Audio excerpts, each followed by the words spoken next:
Welcome to the VictoryXR show. I'm Steve Grubbs, your host, and I am extremely excited about our guest today. There really are few education institutions who are doing as much pioneering, innovating in the virtual reality, spatial learning area as OptimaEd. And our guest today is their Chief Innovation Officer, Adam Mangana. Adam, thanks for joining us. Steve, thank you so much. I'm honored, and I remember maybe back in the day you coming on a podcast of mine, and I was like just super humbled that you thought enough of me to have you on yours. Well, what you guys are doing and what you're leading is, it's the future that most people haven't figured out yet. What you are the guy, you're the revolution that's playing out in plain sight and people don't even see it. And the reason I say that is because everybody would agree with the statement that remote online learning is growing, and it's growing faster than residential learning. But the problem that you and I both understand is that if we're going to have online learning, there has to be a hands-on component. There has to be an in-place presence component. And there are millions of students in online education, but very few have figured out what you guys have figured out. So talk to me a little bit. First of all, describe OptimaEd to our listeners, and then let's talk about how you are using virtual reality to educate students. Love it. Yeah. So very simply, OptimaEd is a virtual instruction provider, but our domain expertise, as you so eloquently put, is spatial computing. And so we recognized that the internet was moving into 3 dimensions.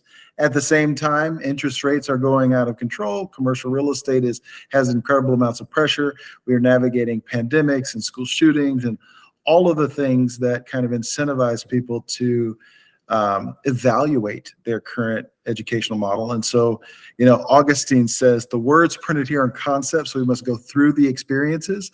What better way to do online school than to have the common courtesy of connection that you can offer in a social VR platform like the ones that VictoryXR builds? Awesome. And you guys have really, you started just 3 years ago in 2020, and you already are at about 1,000 students. That's pretty impressive growth. Talk a little bit about what students like about OptimaEd, and B, some of the drivers of that growth. Yeah, tremendous question. So, I think you would agree with this. When we're talking about the status quo in online education, right? You have the checkerboard of faces that the teacher has to manage across 25 different classrooms. And what we knew to be true that other online educational providers, I think, missed is that when you're in a social VR platform together, you're engineering an experience that the teacher's back at the center. And so we have really 2 tracks that people are attracted to. Our full-time school of record, our VR school, the world's first version of that full tuition-free VR school. People like relationships. They like the accountability. They like the ability for their child, and most of our customers are homeschool families. They've reached the top of their domain expertise, and they want to trust an institution that has a serious academic program. And what they really want is that, what I described, that common courtesy connection that you can only have when you're present together online. And then our other track is our kind of asynchronous coursework. And that's where flexibility and concept-based instruction really shine, and the ability for somebody to take a really abstract idea like a cell and be able to enter that cell and interact with the parts of that cell and make the learning sticky. So there are really 2 tracks, that 2 different motivations for wanting, VR as a solution for online school. One would be relationships and the way that we foster relationships, and the human experience is at the very center of that delivery mechanism. And then the other one is flexibility. VR hacks time and space like no other tool that we've seen. And so the ability to create that flexibility is very powerful. So let's talk about remote versus presence, because that's a big issue. I think you might have attended school. I know it was one of the Ivy League schools. Was it Princeton or Brown? Brown? Yes. So I know you. So you were a residential student at Brown University, and I'm sure, like me, you found a lot of value in being together. Now, I will be the first to admit that I found less value in being in the classroom and more just being on campus and just being around other students. But talk to us about, and first of all, you're K-12 and not higher education, but talk to us about how the value that you're able to provide students.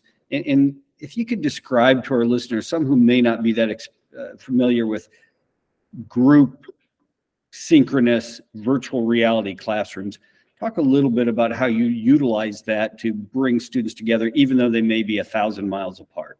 Yeah, no, that's an incredibly powerful experience. And you mentioned we began to pilot this in 2020.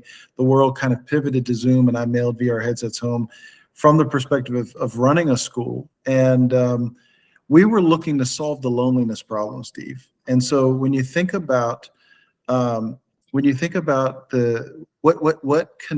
makes a really good academic experience, you have academic press, the ability to meet a student where their learning needs are, and you have this idea of pastoral care, that somebody is caring for you. And it's very hard to create that care in a flat two-dimensional delivery mechanism. One of the things that I noticed right away as we began to deploy is we could now have 3 teachers, right? We had the domain expert at the beginning, kind of front of the classroom. We had the peer, right?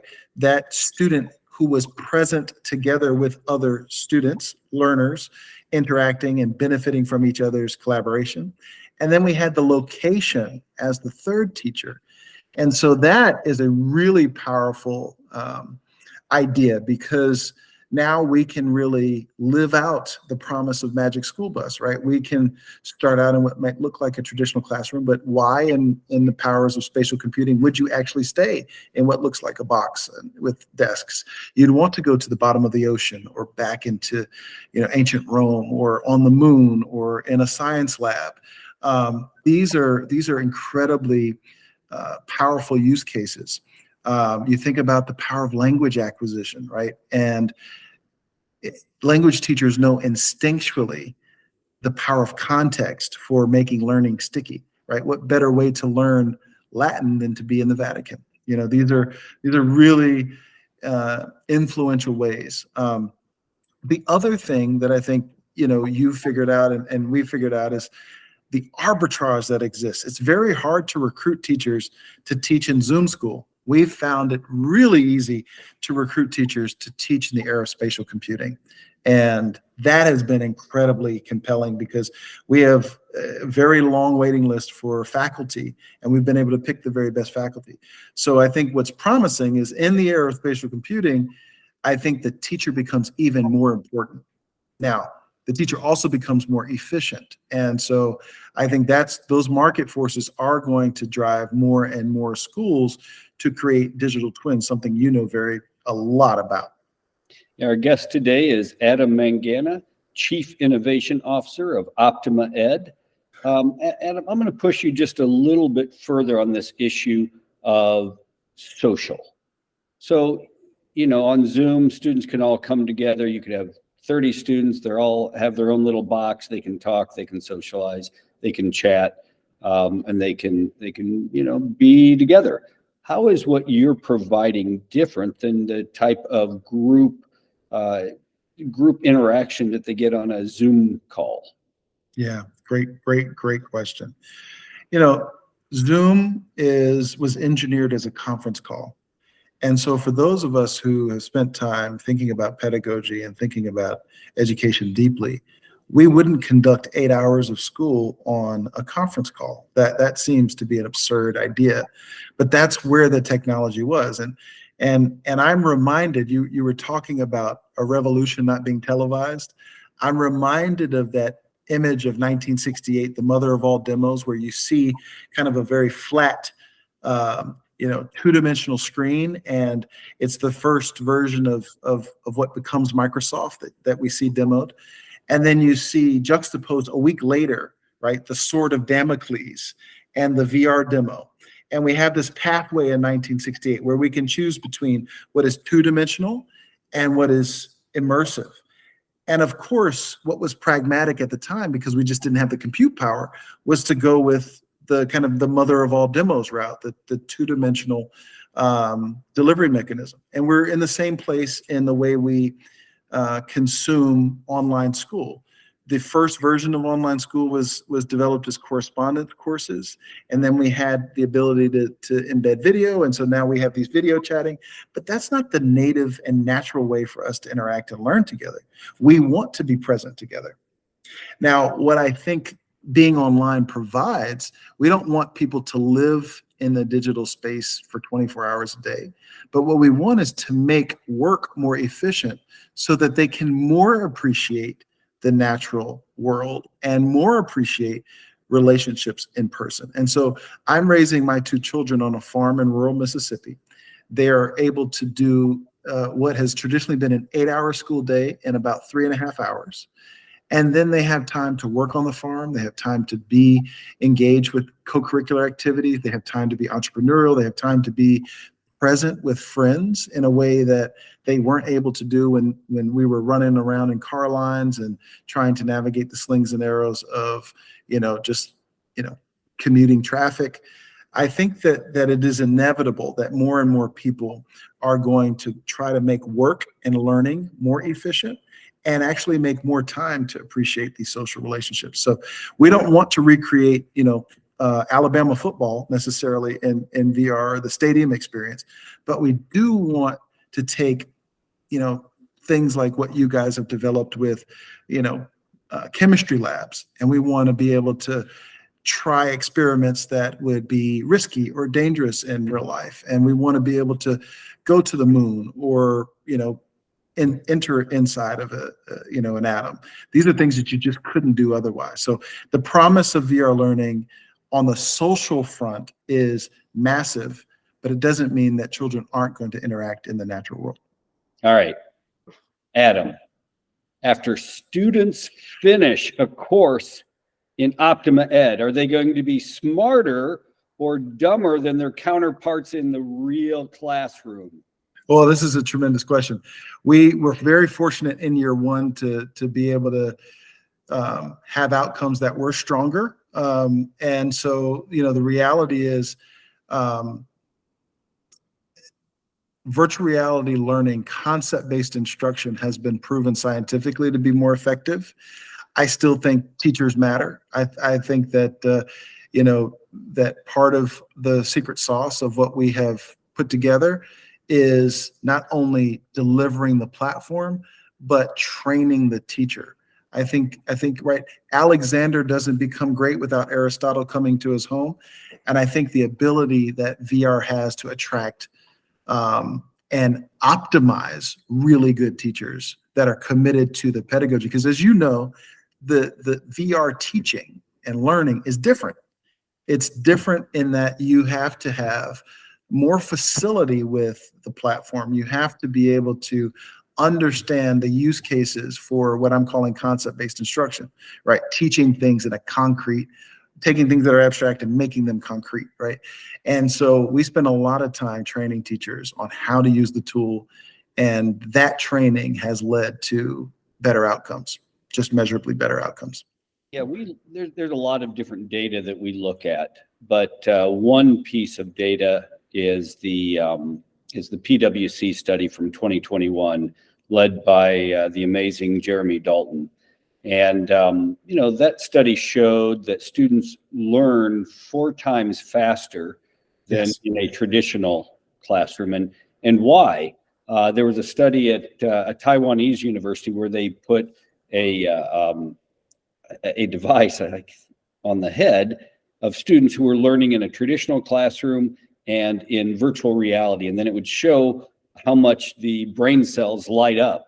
And in VR, the brain was extremely active, whereas mostly in the traditional classroom, it was a lot more sedate, fewer brain cells lighting up. Steve, I couldn't agree more. I think you would be proud of this stat. In our very first year of operation, we had the highest civic scores in the state of Florida. And that is maybe a contrarian idea, but the idea that in this era that we could scale really high quality civics education feels to me like a national emergency, right? And so to be able to have people learn about the true history of our country and do that at scale, I think is such a gift that virtual reality can provide. Yeah, so let's talk a little bit about Florida, because of all the states, they may well be, I mean, they're right up there with a few of them, but very close to the most progressive when it comes to school choice laws. How have those school choice laws in Florida played to the benefit of students who want to learn in virtual reality? Yeah. There's a movement afoot in the country. I do think Florida has, I'm very proud of the work that Florida has done to empower families and empower learners and give them the opportunity to make choices. One of the artifacts of that success has been the educational savings account laws, universal ESAs that allow for funding to follow the students, so parents can make choices and purchase the kinds of educational options. And what's exciting about that is it democratizes access to great teachers, especially in a virtual instruction provider context. Now, no matter what geography you live in, you can have access to world-class curriculum and world-class teachers. And we would hope that every state would allow the opportunity for a student, regardless whether they live on a farm like my two children or whether they're in an inner city, that they can have access. And that's something that I think has drawn the two of us together, is the commitment to access, whether it be through the lab work that you all are doing to provide to underprivileged kids, or the work that we're doing to provide the world's first completely tuition-free school of record and VR coursework. Now, you say tuition-free, but obviously you have to have money. So when you say tuition-free, what does that mean for parents who might be interested in this? Yeah, thank you for this opportunity, Steve. So because we are an approved virtual instruction provider, if you are a resident in the state of Florida, you're able to attend our school just like you would a public school, tuition-free. And there are two different ways you can do that. You can enroll in the online charter version of our school, or you can take your ESA dollars that have been awarded to you, and you can use those funds to purchase coursework. So there are two different mechanisms, and the really exciting part for our team at Optima is that regardless of what your zip code is, regardless of what your income is, if you happen to be a resident of the state of Florida, you can attend our school completely tuition-free. Do you have any? And it includes a VR headset. Oh, perfect. And so I'm going to come to hardware in a minute, but do you have students that are out? I mean, obviously your children are outside the state of Florida, but do you have other students outside of the state of Florida, and how do they pay? Yeah. So what's exciting, Steve, is that there are a number of states that have made universal ESAs available. And so we have primarily marketed in states that have allowed for students to use ESA dollars, because that virtual instruction provider application is a 900-page application. Some states don't even have a mechanism to become a virtual instruction provider. So, our mission is to make it accessible. We have had one-offs, especially in northern states, where people have said, hey, we don't have the political environment for ESAs, but in private school tuition is so expensive. What could you do for us? And so in those examples, we have allowed folks to attend our school as a tuition payer. And for 6 full-time courses, I think our tuition is right around $7,000, which is pretty accessible for those who are living in the northern states where private school tuitions are, median $25,000. So $7,000 a year, is that correct? Or That's correct. That's correct for 6 courses. Yeah. $3,500 a semester. So That's about, correct. if you figure a semester being roughly 5 months, then you're roughly $700 a month. That's right. And to be frank with you, of the 1,000 students, we may have 2 in that category. So we haven't really marketed that, but we don't want any of your listeners who want to attend the school to not have a pathway. In all of the states that are paying tuition, which happen to be Pennsylvania and New Jersey, we are looking for options to try to find a public option so that those students won't have to continue to pay. But if you want to attend now and you don't live in the United States, or you live in a state that doesn't have ESAs, you can attend in a tuition format. Great, awesome. And this is not the end, but I do want our listeners to be able to get more information. Where would they go to get more information about OptimaEd? Love it. We actually would love you to go right to the school's website, www.optimaacademy.online, and you can learn everything you want to learn there. You can schedule a demo. You can learn about ESA programs. So OptimaEd is comprehensive. OptimaEd, which is the umbrella company, but Optima Academy Online is comprehensive and will be helpful for anybody interested in exploring. Great. All right. We've got time for 2 or 3 more questions. So one that I'd like you to wax on a little bit is, you give us 2 good use cases for learning in virtual reality. Yep. There are so many great use cases, but one that is particularly unique to our school, because I was a classics major, computer science minor, I am committed to preserving ancient languages. And so, to teach Latin, which has lost a lot of popularity, comes to life in virtual reality. To be able to learn in context, to be able to translate great works, to be able to go back into the same locations that Marcus Aurelius and Epictetus wrote in to understand the context of their world.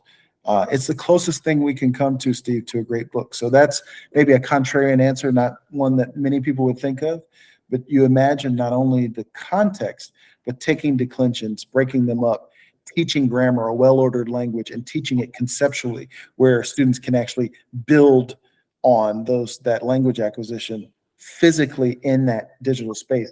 It's a very powerful way to teach ancient languages. So that's a really exciting use case that would be unconventional. One that might be far more conventional, but your listeners may not know about, is the idea of being able to tie large language models to avatars and really individualize student interventions. So, taking a student who may be struggling with a particular standard, loading those standards into a large language model, and then having that student interact with an avatar. That's where this is going with individualized instruction. And then to be able to record that and have a learning guide or coach that might be human audit that process, it's going to create a lot of flexibility. So those are, 2 use cases that aren't underwater, welding or going to the moon, or something that you may have heard from so many of the other incredible experts that we have. I tried to go for something that might be more unique. Yeah, I like that. And we just rolled out AI conversational Harper Lee, the author of To Kill a Mockingbird. And so students can meet her in the Montgomery County Courthouse. That's So pretty cool. Most high school students read To Kill a Mockingbird. And so we really worked to bring it to life so they can sit and have that conversation, ask her about her motivations and what different parts of the book might mean. And so, that is really just where we're going. All of us, it's something that's really, really special for learning. And we think will really give students a love of learning, not just You're like, I got to go learn this. So let's talk about a little bit about hardware. Do all of your students use the same headset or different headsets? What are you doing on that front? Yep. As you all know very well at VictoryXR, it's wise to be hardware agnostic, but there are just some realities to where the market is. In a place like Florida, because of Pico's affiliation with its parent company, it's very difficult to deploy Pico headsets. Not that we have anything against Pico headsets. So we are primarily deploying Meta headsets, although we have a few folks who are using HTC, but we're 99% Meta Quest 2 and 3 in Florida and for the most part in other states. Philosophically, we're hardware agnostic, but in practicality, especially when you're working with public entities, we have to make sure that we have all of the security features in place that we need, and we have alignment, philosophically with the government that we're serving in this context. So, that's why. But there are many great headsets outside of Meta. It just so happens that practically Meta at that $299 price point, that really is like for lack of a better term, the Chromebook of 6 degrees of freedom VR headsets. And so there are many other great options out there. We don't work for Meta, but we love them, and so we would be like I said, we would be open to anybody who was a tuition payer to use whatever headset they'd like. And do you have any issues with students getting dizzy or nauseous in their headsets? My experience, Steve, and we've put probably, you guys are probably the only ones who put as many folks in headsets as we have. My experience has been that is completely connected to agency. So just, what VR does really well is it replicates reality. So if you're moving someone around, or if you're on rails in an experience, the chances of you being motion sick are much higher than if you're in a social VR platform, having the agency to move yourself at your own pace, which makes a lot of sense, right? People get motion sickness if they're riding in a car. And the problem has been the use case that most people rolled out when they rolled out virtual reality was what? A roller coaster, which was the very worst thing that we could do to introduce people to this incredible technology. So I would say to your listeners, if you are able to create an environment where the user has agency and can move themselves, it is much less likely that they would experience motion sickness. Yeah, I would agree 100% with your conversation, with your analysis. So last question, talk to me a little bit about your best hope for the future of where this is going. Oh my goodness, that is an absolutely incredible question. I think you and I are completely aligned about this incredible future, where those of us who have spent our life's work really trying to be evangelists for this technology could give the end user the gift of time. Ultimately, I saw you with your beautiful wife in Miami and New York, I'm sorry, and the ability to have more time with her, right? For me to have more time with my kids. If we could leverage this incredible tool to make learning more efficient, to make travel more efficient, to make work more efficient, to give people more time to more appreciate what God has put on this incredible earth, that feels a lot better than what we've done. And I think even maybe 20 years from now, we look back on riding in a box and going to walk into a box, a taller box, and spend the vast majority of our life's energy living in boxes and cities, that we would probably look back and think that's absurd. And the future I see is that cities are these incredibly dynamic social places that magic can happen because the work that needs to live in that box can be happening from anywhere. Awesome. Okay. So I'm going to summarize that. If they want to learn more information, they will go to OptimaAcademy.online. You have hit it right on the head, www.OptimaAcademy.online. And we would love for your listeners to try a course out. And what if they want to communicate with you? They have a follow-up question specifically for Adam. Absolutely. I can be found on all of the social handles. I am most active on LinkedIn, but I will also be honored to give your listeners my email, amangana@optimaed.com. amangana@optimaed.com. Got it. Well, I'm going to just finish by saying congratulations on your finish being a semifinalist at the Yas Prize. I know that there were over 2,000 applicants, and your organization, OptimaEd, and my organization, VictoryXR, both made it into the top 33. So that's, we are thankful for that, and I suspect you are too. Oh my goodness. And humbled to be in a category with you guys who we admire greatly and think the world of. Well, Adam, thanks for joining us today. You're doing amazing things at OptimaEd, and to all our listeners, thanks for listening to the VictoryXR show, and watch next week because we have an amazing guest coming.